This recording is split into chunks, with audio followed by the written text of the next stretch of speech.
Catherine एक बार फिर से अपने पूर्व जन्म में जा चुकी थी। वह सम्मोहित अवस्था में थी। वह बताती है कि मैंने सेब के पेड़ देखे हैं और एक घर भी है, एक सफ़ेद घर। मैं उस घर में रहती हूँ।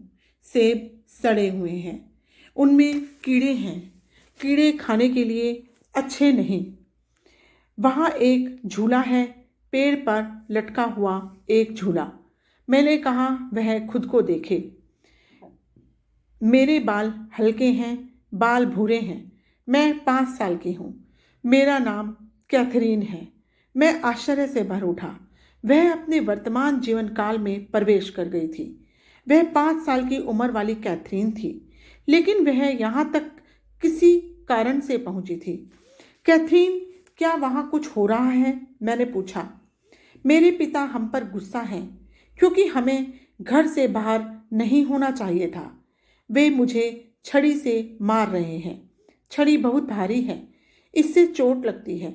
मैं डर गई हूँ। मैं चीख रही थी, एक बच्चे की तरह से बोल रही थी। उनका हाथ तब तक नहीं रुका जब तक कि उन्होंने जी भरकर हमें पीट नहीं लिया। वे हमारे साथ ऐसा क्यों करते हैं? वे इतने नीच क्यों हैं? मैंने उससे कहा कि वह अपनी जिंदगी को ऊंचे मायनों में देखे और फिर अपने सवालों का जवाब खुद ही दे। मैंने हाल ही में पढ़ा था कि लोग ऐसा कर सकते हैं। कुछ लेखक इसे स्वयं को का उच्च नजरिया या उच्चतम अंतर्मन कहते हैं। मैं जानने के लिए उत्सुक था कि यदि ऐसा कुछ होता है तो क्या कैथरीन उस अवस्था में पहुंच पाएगी? यदि वह ऐसा कुछ कर पाएगी तो यह एक शक्तिशाली उपचार तकनीक होगी और अंतर्मन में झांकने व उसे समझने का एक शॉर्टकट भी बनेगी। वे हमें कभी नहीं चाहते। कैथरीन फिर से बोलती है। वे हमें कभी नहीं चाहते। वह बहुत धीमे से फुसफुसाई। वे सोचते हैं कि हम उनकी जिंदगी पर बोझ हैं। वे हमें नहीं चाहते। क्या तुम्हारे भाई को भी नहीं? मैंने पूछा। हाँ, मेरे भाई को भी नहीं। उसे तो और भी ज्यादा नापसंद करते हैं। उनकी मेरे भाई को जन्म देने की कोई योजना नहीं थी। उस समय जब उनकी शादी नहीं हुई थी तब वह पेट में आ गया था। यह कथन सिद्ध करता है कि यह जानकारी कैथरीन के लिए नहीं थी। वह कभी भी विवाह पूर्व गर्भधारण के बारे में नहीं जानती थी। बाद में उसकी मां ने कैथरीन से इस खुलासे पर अपनी स्वीकृति की मोहर लगाई।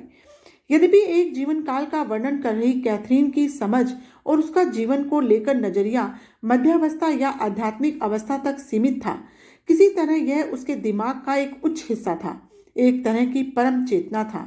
हालांकि यह उच्च व्यक्तित्व था जिसे अन्य लोगों ने बताया था। यद्यपि देवात्माओं और उनके दिव्य ज्ञान के संपर्क में न होने के बावजूद वह एक परम चेतन अवस्था में गहन अंतर्दृष्टि और जानकारियां समेटे थी। जैसे कि उसके भाई का गर्भ में आना। चेतन कैथरीन जब जागृत होती थी तो ज्यादा बेचैन और खुद में सिमटी नजर आती थी, बहुत हद तक सरल और तुलनात्मक रूप से सतही। वह इस परम चेतन अवस्था में स्वयं नहीं पहुंच सकती थी। मैं आश्चर्यचकित था कि कैसे पूर्व और पश्चिम धर्मों के पैगंबर व विद्वान इस परम चेतन अवस्था का इस्तेमाल अपने ज्ञान और बुद्धि को बढ़ाने में किया करते थे। यदि ऐसा था तो हम सभी में ऐसा करने की क्षमता होगी। इसके लिए हम सभी में यह परम चेतन अवस्था होनी जरूरी है। मनोविश्लेषक कार्ल जूंग चेतना के भिन्न भिन्न स्तरों के बारे में जानते थे। उन्होंने समग्र अवचेतन के बारे में भी लिखा है। यह अवस्था कैथरीन की परम चैतन्य अवस्था के ही समान होती है। मैं कैथरीन की वर्तमान अवस्था जागृत प्रज्ञा और उसके समाधि स्तर के परम चैतन्य दिमाग के बीच बनी इस न पार की जा सकने वाली खाई के कारण बहुत अधिक हताश हो चुका था। जब वह सम्मोहन में होती थी तो मैं परम चैतन्य स्तर पर उसके साथ हैरान करने वाली दार्शनिक बातचीत कर सकता था, पर जब वह जगी होती थी तो उसे दर्शन शास्त्र या उससे जुड़े मामले में कोई दिलचस्पी ही नहीं होती थी। वह अपने अंदर की प्रतिभा से अनजान रोजमर्रा के जीवन के विस्तार में ही जी रही थी। इसी बीच उसके पिता उसे परेशान करने लगे और उसे कई ऐसे कारण थे जो स्पष्ट हो रहे थे। कई सबक हैं जो उन्हें सीखना बाकी है। मैंने सवालिया अंदाज में कहा कि हाँ, इसलिए वह ऐसा करते हैं। मैंने उससे पूछा, क्या क्या उसे पता है कि उन्हें क्या सीखना है? इस ज्ञान के बारे में मुझे बताया नहीं गया। उसकी आवाज़ दूर से आती हुई टूटी सी लग रही थी। जो मेरे लिए जरूरी है वही मुझे बताया गया है, जो मुझसे संबंधित है। हर इंसान को अपने आप में दिलचस्पी रखना चाहिए। खुद को बनाने के लिए पूर्ण हमें सीखने के लिए कई सबक हैं, हर एक के लिए। उन्हें एक के बाद एक करके सीखना होगा, एक क्रम में। केवल तभी हम जान सकते हैं कि अगले व्यक्ति की ज़रूरतें क्या हैं, उनमें क्या कमियां हैं, या खुद को संपूर्ण बनाने के लिए हमारे अंदर किन सुधारों की ज़रूरत है। वह धीमी फुसफुसाहट में बोल रही थी और उसकी इस आवाज़ से मैं एक प्यारी सी अनासक्ति का एहसास हो रहा था। जब कैथरीन फिर से बोलने लगी, उसकी बच्चों जैसी आवाज़ लौट आई। वे मुझे बीमार बना रहे हैं। मुझे वह चीज़ खिलाई जा रही है जिसे मैं खाना नहीं चाहती। यह किसी तरह का खाना है, सलाद प्याज से बना हुआ, जिससे मुझे नफरत है। वे जोर डाल रहे हैं कि मैं उसे खा लूं, जबकि उन्हें पता है कि मैं बीमार पड़ जाऊंगी, पर उन्हें कोई परवाह नहीं है। कैथरीन उबकाइयाँ ले रही थी। वह सांस के लिए छटपटा रही थी। मैंने उसे सलाह दी कि वह जीवन को ऊंचे परिदृश्य में देखे, जिससे कि उसे समझ आ सके कि उसके पिता इस तरह का व्यवहार क्यों कर रहे हैं। कैथरीन चिड़चिड़ाहट के साथ फुसफुसा रही थी। ऐसा करके वे अपने अंदर की रिक्तता को भरते हैं। वे मुझसे नफरत करते हैं क्योंकि उन्होंने ऐसे कर्म किए हैं। मुझसे उनकी नफरत इसलिए है कि वे अपने आप से भी नफरत करते हैं। मैं इस दुष्कृत्य हादसे को लगभग भूल गया था जब वह 3 साल की थी, इसलिए वे मुझे सजा देंगे। मैंने उन्हें ऐसा करने के लिए कुछ किया है। यह केवल 3 साल की थी और उसके पिता शराब पिए थे। वह इस अपराध बोध को तभी से अपने मन की गहराई में पाले हुए थी। मैंने वजह को स्पष्ट करते हुए कहा, तुम सिर्फ एक बच्ची थी। तुम्हें अब इस अपराध बोध से मुक्त हो जाना चाहिए। उस समय तुम कुछ नहीं कर सकती थी। एक 3 साल का बच्चा क्या कर सकता है? गलती करने वाली तुम नहीं, तुम्हारे पिता थे। उसके बाद वे मुझसे बहुत नफरत करने लगे। वह नरमी से बोली, मैं उन्हें पहले भी जानती थी, लेकिन मैं अब उस जानकारी को समझ नहीं सकी थी। मुझे उस समय में पीछे लौटना चाहिए। हालांकि कई घंटे पहले की भी बीत चुके थे। मैं उसके पुराने संबंधों की ओर लौटना चाहता था। मैंने उसे विस्तार से निर्देश दिए। तुम एक गहन अवस्था में हो। अब वह डॉक्टर ब्रायनविस कैथरीन को और भी गहराई में ले जाना चाह रहे थे कि वह क्या कारण था कि उसके पिता और उससे नफरत करते थे। तुम एक गहन अवस्था में हो। कुछ ही पलों में मैं 3 से 1 तक उल्टी गिनती गिनना शुरू करूंगा।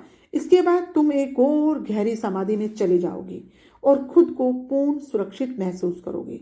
तुम्हारा दिमाग अतीत में लौटने के लिए स्वतंत्र होगा, उस अतीत में जहां से तुम्हारे पिता का संबंध तुम्हारे वर्तमान से शुरू होता है।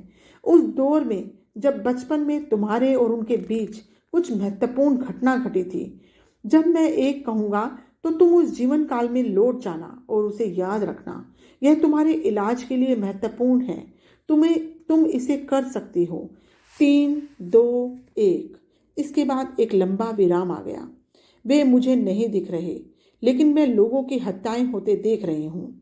अब कैथरीन कहती है कि मुझे मेरे पिता नहीं दिख रहे, लेकिन मैं कुछ लोगों की हत्याएं होते देख रही हूँ। उसकी आवाज़ भारी और ऊंची हो गई। हमें लोगों की जिंदगियों को अकस्मात रोकने का कोई अधिकार नहीं, जब तक कि वे अपने कर्म को जी नहीं लेते, और हम ऐसा कर रहे हैं। हमें कोई अधिकार नहीं। यदि हम उन्हें जीवन में रोके रखते हैं तो उन्हें अत्यधिक प्रतिकार सहना पड़ेगा। जब वे मरते हैं और अगले आयाम में जाते हैं तो उन्हें वहाँ भोगना होता है। वे अत्यधिक बेचैनी से भरी अवस्था छोड़ दिए जाते हैं। उन्हें जरा भी शांति नहीं मिलती और फिर उन्हें वापस भेज दिया जाता है। पर उनके जीवन बहुत कठिन हो जाते हैं और उन्हें उन लोगों के साथ साझा करना पड़ता है जिनके विरुद्ध उन्होंने कभी कोई अन्याय किया था। वे इन लोगों की जिंदगियों को रोक रहे थे और उन्हें ऐसा करने का कोई अधिकार नहीं है। उन्हें केवल ईश्वर दंड दे सकता है, हम नहीं। उन्हें दंड अवश्य दिया जाएगा। मौन विराम से 1 मिनट बीत गया। वे जा चुके हैं, वह फुसफुसाई। देवात्माओं ने हमें आज एक और संदेश दिया था, सशक्त और स्पष्ट। कोई फर्क नहीं पड़ता कैसी भी परिस्थितियां हों, हम मारने के लिए नहीं हैं। दंड केवल ईश्वर ही दे सकता है। कैथरीन थक चुकी थी। मैंने उसके पिता के साथ पूर्व जन्म का रिश्ता ढूंढने के अपने कार्यक्रम को आगे बढ़ा दिया और उसे सम्मोहन से बाहर ले आया। उसे छोटी सी कैथरीन और क्रिश्चियन के रूप में अपने पुनर्जन्म के अलावा कुछ और याद नहीं था। वह बहुत पस्त हो चुकी थी, फिर भी शांत चित और सुकून भरी लग रही थी, जैसे कि उस पर पड़ा कोई भारी बोझ हट गया हो। मेरी आंखें कैरोल से मिली। हम दोनों भी थक गए थे। हर एक शब्द से जूझते हुए हमने कंपकपी झेली थी और पसीने से लथपथ भी हुए थे। हमने एक अविश्वसनीय अनुभव बांटा था। कैथरीन के पिता कैथरीन से नफरत क्यों करते थे, यह डॉक्टर ब्रायन वीज अभी जान नहीं पाए थे, और इसके लिए उन्होंने सोचा कि कैथरीन को दोबारा से सम्मोहित अवस्था में ले जाकर ही इसके बारे में जानकारी प्राप्त की जा सकती है। कैथरीन के पूर्व जन्मों की जानकारी के लिए और पूर्व जन्मों की कहानी सुनने के लिए और देवात्माओं ने क्या क्या संदेश डॉक्टर ब्रायन वीज को दिए, इन सब को सुनने के लिए प्लीज़ मेरे चैनल को सब्सक्राइब करना ना भूलें। मेरी अगली वीडियो का इंतज़ार अवश्य करें। Thank you.